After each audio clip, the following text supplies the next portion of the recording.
game. Yeah, I'll be requesting my Apple Pay after this. No, I mean, Paige is a great player. Hold her to 16 points. The WNBA, the gift that keeps on giving. The stories write themselves. The YouTube videos, they make themselves. I don't make the videos make themselves. Look at this stuff. I'll be requesting. Angel Reese just finished a win. Cameras are rolling. Microphones are live. And she looks directly into the lens and says, "I'll be requesting my Apple Pay after this." That one sentence, 4 seconds of audio, and it cracked open one of the messiest situations the WNBA has faced in years. Now, before you assume this is just another outrage cycle, hold on, because the $400 is not the real story here. The real story is what happened after that clip went live. Who shared it, who deleted it, what the league said, and most importantly, what they refused to do about it. Because when you dig into the full timeline of this situation, you stop seeing a joke between two friends, and you start seeing something much more uncomfortable. You see a league that preaches integrity every single season, runs mandatory training on gambling rules, then watches two of its biggest stars joke about betting on a league game on camera, and decides the right move is to do absolutely nothing. That is not a story about Angel Reese and Paige Bickers. That is a story about a league that might be running on vibes instead of standards. And that should bother every single person who watches this sport. So, drop a comment right now. Do you think the WNBA protected their stars or destroyed their own credibility? Let us know before we get into it, because your answer might change by the end of this video. Weekend, you and Angel made a bet with each other on this game. Is that bet still? This is how the rich stay rich. You gotta save this money. I'm gonna see you next week on Wednesday. Yeah. At night? No, at practice. Oh, at practice? I mean, I know y'all gonna lose, but if y'all lose, I get to have that. if y'all win, you get 400. I get 400. And if we lose, then you get to keep. No, you owe me 400. Bet I'm saying on it. Let's set the scene properly, because the details here are everything. Angel Reese and Paige Bickers are sitting in front of cameras, not hiding in a locker room, not texting privately, not whispering in a hallway. They are in a fully public setting, microphones on, lights up, content rolling. And the conversation that comes out of it is casual enough to make your jaw drop. Paige floats the idea. If your team loses, you owe me $400. If we lose, I owe you. Angel agrees without hesitation. Bet. Done. The whole exchange lasts maybe 30 seconds and feels less like a scandal and more like something you would hear between two college roommates arguing over a pizza order. And that casual energy is exactly what makes this complicated. On the surface, there is zero indication that either player was trying to manipulate the outcome of the game. Nobody is talking about shaving points, feeding inside information to high-rolling gamblers, or coordinating with anyone outside that conversation. The footage does not support those accusations, and it would be completely irresponsible to push that narrative. A $400 friendly wager between two athletes, who clearly have a genuine friendship, is nowhere near the level of a Pete Rose situation, or the kind of calculated corruption that genuinely destroys sports.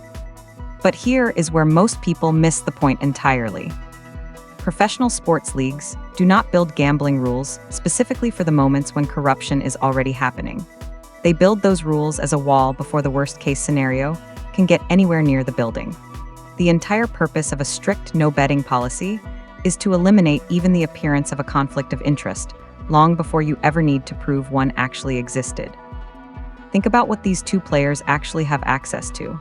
They know injury updates before the public does. They hear locker room conversations that never make it to a press conference.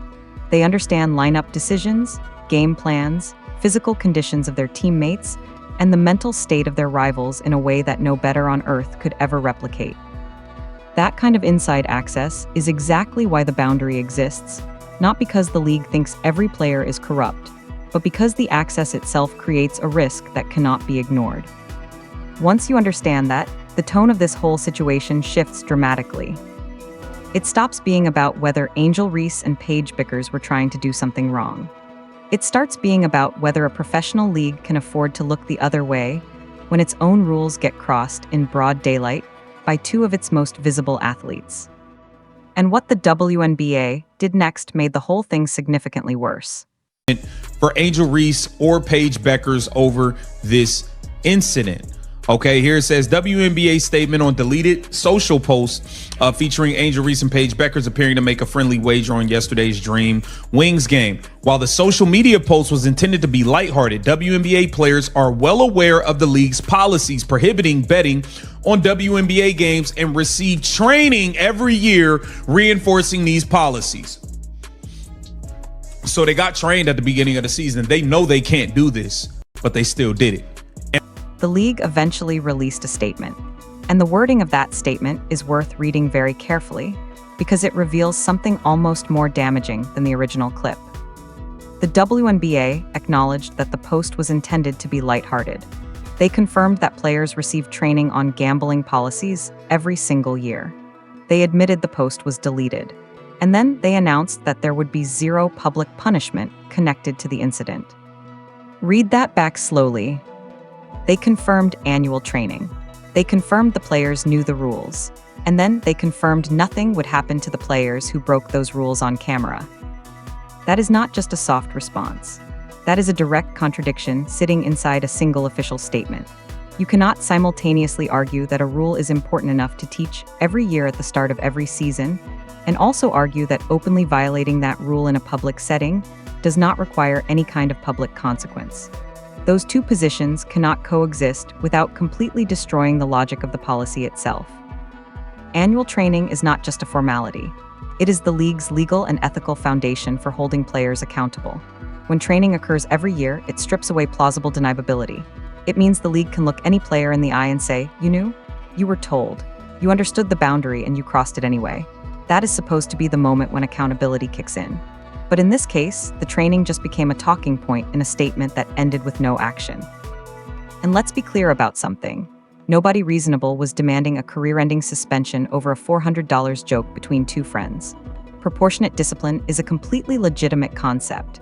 A minor fine, a formal written warning added to their record, mandatory refresher training, or even a public acknowledgement that the rule was technically violated would have been more than enough. The response did not need to be severe. It just needed to exist. Because here is the lesson that silence actually teaches. It tells every player on every roster that the rules carry weight only when the league decides to enforce them. And apparently, the decision about when to enforce them has something to do with how famous you are, how many jerseys you sell, and how many followers you bring to the league's social media pages. That is a deeply dangerous precedent. Not because a $400 bet is going to bring down professional basketball, but because the next incident will not be $400. And whoever is involved in that next incident will remember exactly how this one was handled. The contradiction does not just damage trust.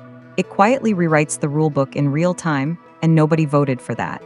As we recognize that the post missed the mark, removed it shortly after it was published, and addressed the matter internally. We will also use this as an opportunity to re-emphasize with the players involved that conversations about wagering on WNBA games, even when intended as a joke, can have negative consequences. Well, you should show them the negative consequences.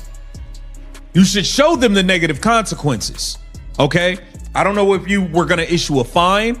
I don't know if you were going to do a 1-game suspension. I don't know. Something. Here is the part of this story that somehow got the least attention, and it is arguably the most embarrassing detail of the entire situation. Before the post was deleted, before the statement was written, before the debate about punishment even started, an official WNBA account shared the clip. Let that sink in for a second. The same organization that trains its players annually on gambling policies. The same league that issued a statement reminding everyone that the rules are clear and well communicated. That organization, through one of its own official social media accounts, looked at a video of two active players joking about a cash bet on a league game and thought, "This is great content, let's post it." Someone on that team saw the clip, evaluated it, decided it was worth sharing to the league's audience, and hit upload. And for a period of time, that clip lived on an official platform with the full implied endorsement of the organization behind it. Then somebody else, presumably someone with a better understanding of what that clip actually represented, spotted what had gone up, felt the panic set in, and deleted it as fast as they could. But fast is not the same as invisible. Screenshots exist. People had already seen it. The clip had already been viewed, shared, and captured before it disappeared. And the deletion itself became part of the story, because it confirmed that someone inside the league knew exactly why it was a problem. What this reveals is not just a content mistake.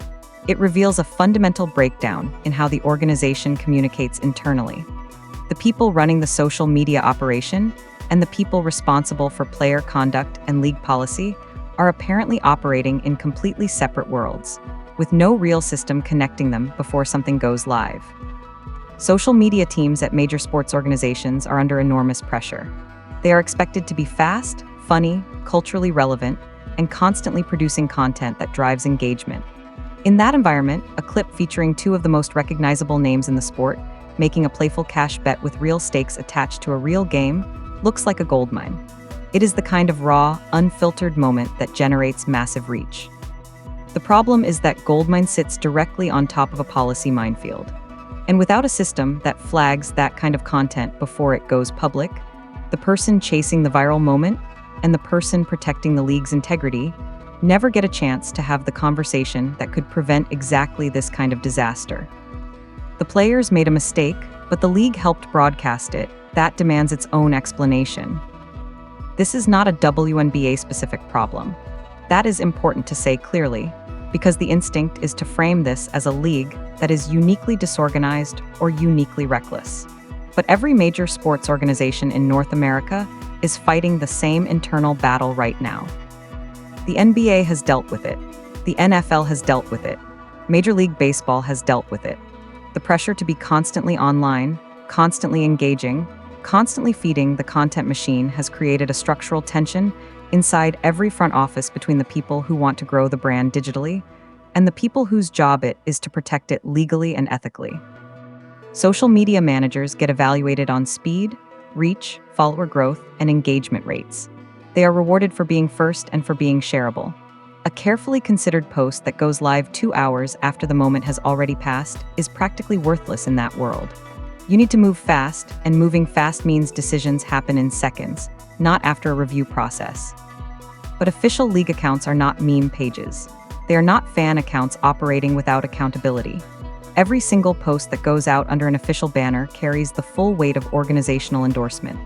When a league account shares content, it is not just sharing a funny clip. It is signaling that the organization saw this, approved this, and wanted its audience to see it too. That distinction matters enormously in a situation involving gambling policy violations. The fix for this is not to slow down every piece of content until it has been reviewed by 17 different departments. Sports content lives and dies on timing. Making the social process slow and corporate would kill the authenticity that makes it valuable in the first place. The actual solution is smarter and more targeted. Certain categories of content, anything touching gambling, referee decisions, player injuries, discipline, or legal matters, need a mandatory second set of eyes before going live. A quick internal flag system, a 30-second check, a single person whose job it is to catch exactly this kind of landmine before it explodes publicly.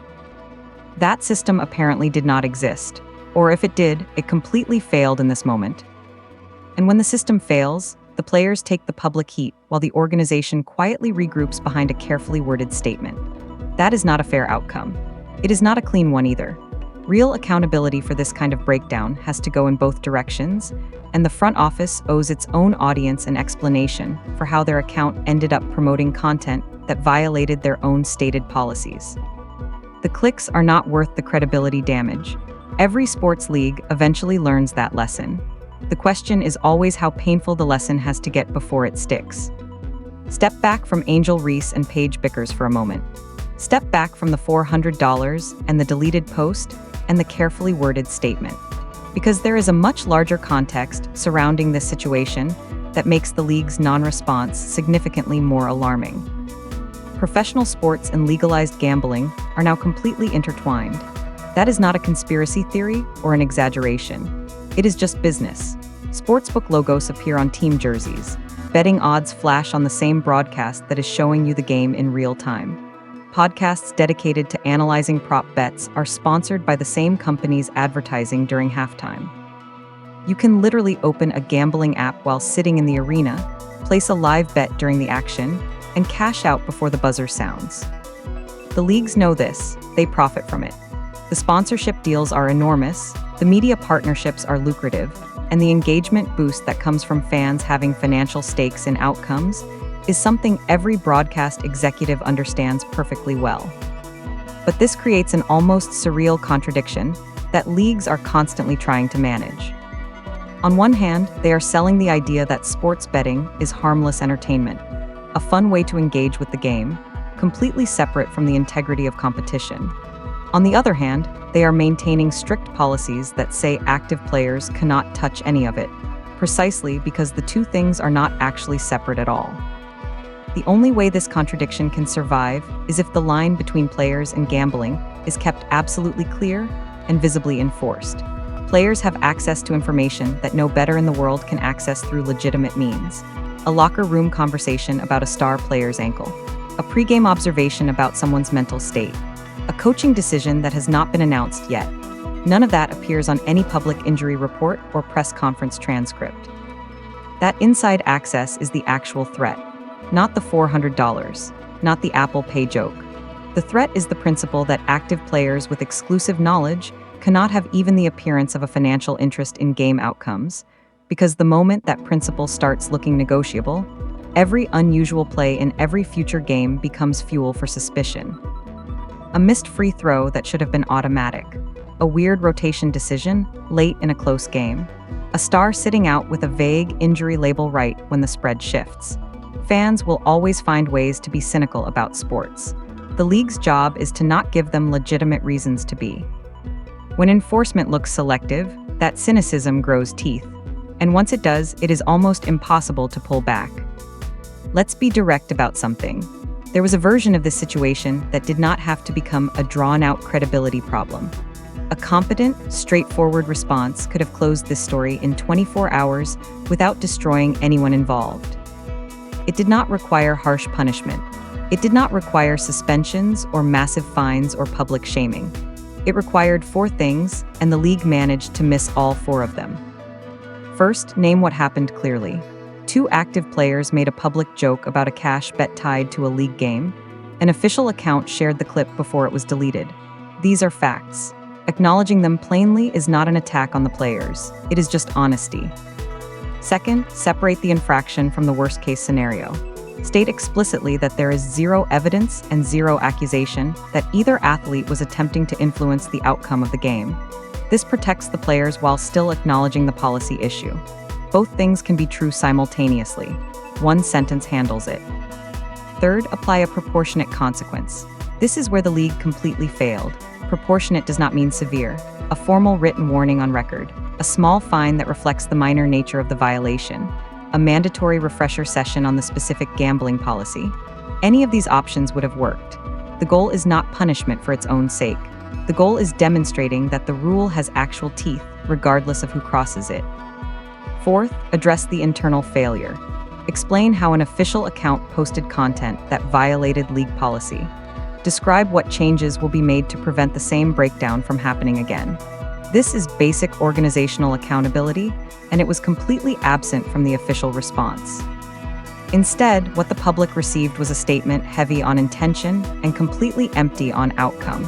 The post was meant to be lighthearted. It missed the mark. It was deleted. Players will be reminded of the consequences. But what are the consequences? The statement points to them without producing them. It acknowledges the rule without enforcing it. It promises a conversation without showing anyone what came from that conversation. That gap between what the statement implied and what actually happened is where the league's credibility quietly collapsed. And the frustrating part is that it did not have to. The tools were right there. The logic was simple. The damage was entirely self-inflicted, and it could have been avoided with a fraction of the decisiveness the situation called for. Everything that went wrong in this situation eventually leads back to the same place: leadership. Not in the sense that the commissioner personally approved a social media post or personally decided to let the incident slide without punishment. Executives do not micromanage every content decision or every minor disciplinary call.